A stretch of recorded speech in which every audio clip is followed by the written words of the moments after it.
ভ্রমণপ্রিয় মানুষের স্বপ্নের জায়গাগুলির মধ্যে একটি অন্যতম হলো গোয়া।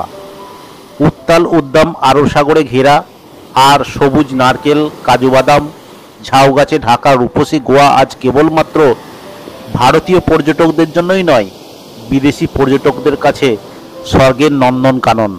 আজ আমি এই পর্বে আপনাদের দেখাবো গোয়ার বিখ্যাত ক্যালেঙ্গুটি বিচ এবং বিচ থেকে 1 মিনিট ওয়াকিং ডিস্টেন্সে ভালো একটি সস্তার হোটেলের সন্ধান।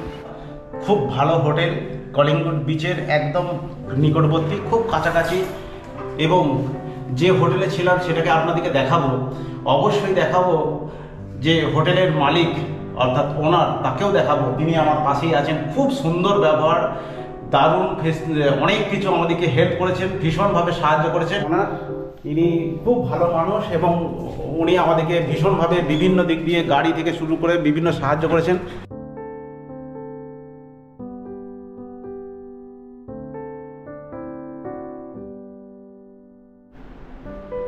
আমি একটা রুমে ঢুকেছি, রুমের কন্ডিশন আমি দেখাচ্ছি। রুম দেখুন, ডবল বেডের রুম এবং যথেষ্ট স্পেসযুক্ত। 225 স্কোয়ার ফিট লেখা আছে। আমরা অনলাইনে বুক করেছিলাম, তারপরে আবার অফলাইনে বুক করেছি। তো 225 স্কোয়ার ফিটের রুম। তো দেখতেই পাচ্ছেন স্পেস, অনেকটাই স্পেস আছে, ম্যাট্রিসেস এবং এসি রুম। এসি রুমও পাবেন, নন এসি রুমও পাবেন। আপনারা যদি এসি ভাড়া নেন এসি ভাড়া লাগবে, আর নন এসি চাইলে নন এসি ভাড়া লাগবে। আর এই দিকে হচ্ছে আমাদের পিছন দিকে এবং সামনে দিকে দুদিকেই আমাদের এন্ট্রান্স আছে এবং ব্যালকনি আছে দুদিকে। আমি বাথরুম, এখানে ওয়ার্ডরোব দেখতে পাচ্ছেন, ওয়ার্ডরোব আছে, আয়না আছে। আর এদিকটা হচ্ছে বাথরুমটাকে দেখাচ্ছি। বাথরুমের ঠিক কন্ডিশন ঠিকঠাক, লাইটও আছে, শাওয়ার সমস্ত কিছু, বেসিন সমস্ত কিছু ঠিকঠাক আছে। এবং রুমের টালি, সুন্দর টালি করা আছে, দারুণ জায়গা, ফ্যান পাখা। এবং বিচের সাইডটা আমি একটু দেখাচ্ছি। গতকাল আমরা শালিমার থেকে 18047 অমরাবতী এক্সপ্রেসে প্রায় 39 ঘন্টার ট্রেন জার্নি করে প্রথমে মাডগাঁও স্টেশনে, তারপর গাড়ি ভাড়া করে প্রায় 1.5 ঘন্টা পর আমাদের বুকিং করা হোটেলে পৌঁছে একটু ফ্রেশ হয়ে কিছুক্ষণ সমুদ্রে স্নান করে নিয়েছি।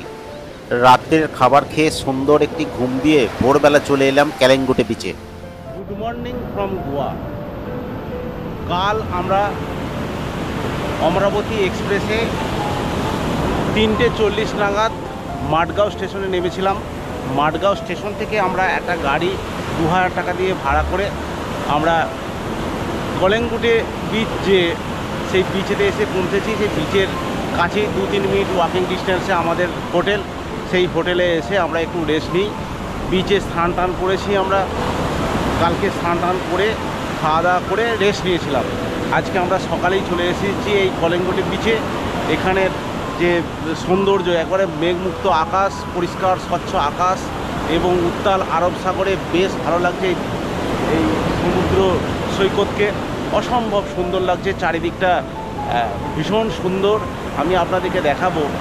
তার আগে বলি যে এই কলিঙ্গুটি বিচের পাশে কিন্তু হোটেল, অনেক হোটেল আছে, প্রচুর হোটেল আছে। বাঁকা বিচ এবং কলিঙ্গুটি বিচ, এই দুটো বিচই কিন্তু ফেমাস বিচ এখানের মধ্যে।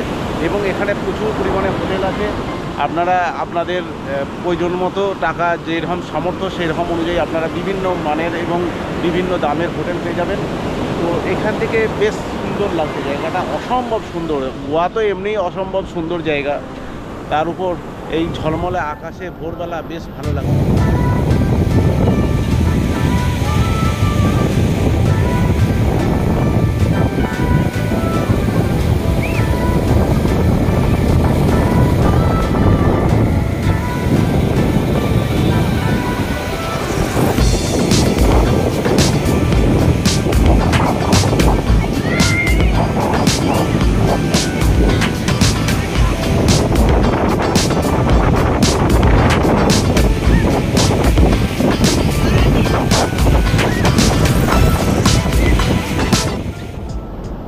মর্নিংয়ে যে এই গোয়ার সৌন্দর্য, সেটা কিন্তু বেশ সুন্দর। এখানে ফাঁকা ফাঁকা, এখন এই যে ফাঁকা ফাঁকা বিচটা দেখা যাচ্ছে, এখন প্রায় লোক নাই বললেই চলে, টুরিস্ট নাই বললেই চলে। কিন্তু এই কিছুক্ষণ বাদেই হয়তো এইখানে ভর্তি হয়ে যাবে। আমরা কালকে সন্ধ্যা বা বিকালের দিকে এসেছিলাম, বেশ লোক জমজমাট এই ক্যালাঙ্গুটি বিচ এবং বাঘা বিচে। তো এখন এই ফাঁকা ফাঁকা একবার এর যে সৌন্দর্য, সেই সৌন্দর্যটা আমরা দেখতে এসেছি। দেখুন একেবারে বিচে তেমন লোকই নেই। এখন সকাল 7টা বাজছে, এই সকাল 7টায় এখন কিন্তু তেমন লোকজন নাই। এই ফাঁকা ফাঁকা অবস্থায় বিচটা কিন্তু আলাদা একটা সৌন্দর্য আছে। ফাঁকা ফাঁকা, সেখানে লোক নেই, কোনো স্নান টান কেউ করছে না, কিন্তু একটু বাদেই হচ্ছে স্নান শুরু হয়ে যাবে। প্রচুর লোক সেখানে স্নান করতে আসবে এবং লোকের টুরিস্টের প্রচুর পরিমাণ টুরিস্ট এখানে এসে স্নান করতে শুরু করবে, তখন একটা আলাদা সৌন্দর্য। তো চলুন একটু এগিয়ে যাই, এগিয়ে আপনাদেরকে দেখাচ্ছি যে তারপর হোটেলে রেডি হয়ে আজকে এখানের বিভিন্ন বীজগুলোকে আমাদেরকে দেখাতে হবে বা আপনাদেরকে দেখাবো, আমিও দেখব। 바람이 불어온 그 밤에 꺼진했던 조각들이 나 떠올라 순간에 falling down 감추려 애썼던 마음 다 들킬까봐 도망가 버렸지 yeah. 깊은 밤 잠든 널 내 안에 담아두고 있어 언제까지나 it's alright 내 안에 너만을 기억할 수 있는 순간이 바로 지금이야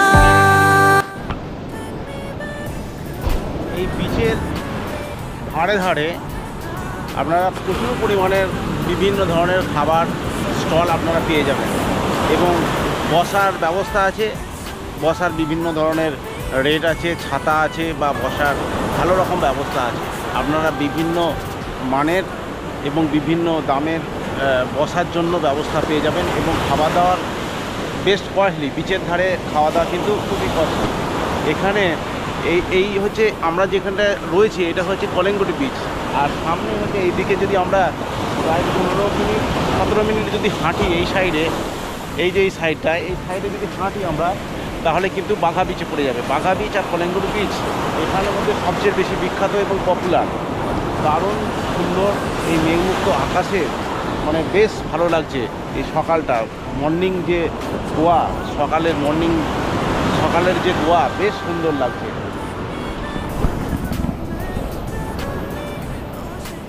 আজ এ পর্যন্ত। পরবর্তী পর্বে আপনাদের দেখাবো কিভাবে সস্তায় বাসে সাউথ গোয়া ভ্রমণ করা যায় এবং সাউথ গোয়ার সমস্ত দর্শনীয় স্থানগুলি। ভিডিওটি যদি আপনাদের সামান্য ভালো লেগে থাকে, চ্যানেলটিকে সাবস্ক্রাইব করার অনুরোধ রইল। আর যারা ইতিমধ্যে আমার চ্যানেলটিকে সাবস্ক্রাইব করেছেন তাদের অসংখ্য ধন্যবাদ জানাই। ভিডিওটি শেষ পর্যন্ত দেখার জন্য সকলকে অসংখ্য ধন্যবাদ।